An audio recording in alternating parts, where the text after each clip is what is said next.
बांगलादेशही सापडला आर्थिक संकटात। पेट्रोल आणि डिझेलचे दर दुपटीने वाढले। संतप्त नागरिक रस्त्यावर उतरले।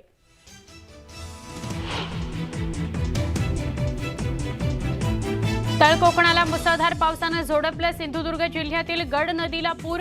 काही गावांचा संपर्क तुटला।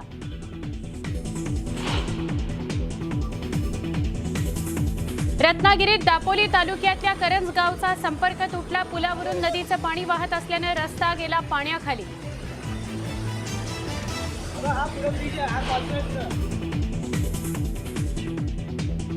भंडारा अत्याचाराच्या घटनेची मुख्यमंत्र्यांकडून गंभीर दखल।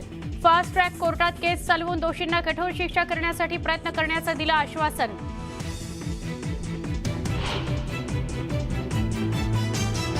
नागपुरात अंधश्रद्धेतून 6 वर्षाच्या चिमुकलीची हत्या। भूतबाधेतून मुक्त करण्याकरता बेल्टनं केलेल्या मारहाणीत मुलीचा दुर्दैवी मृत्यू।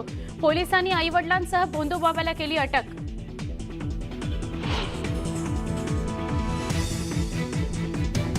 आणि अकोल्यात कॉलेजमधील 4 विद्यार्थी आठवड्याभरापासून बेपत्ता। 1 ऑगस्टला गेले होते कॉलेजला। पोलिसांकडून चौघांचाही शोध सुरू।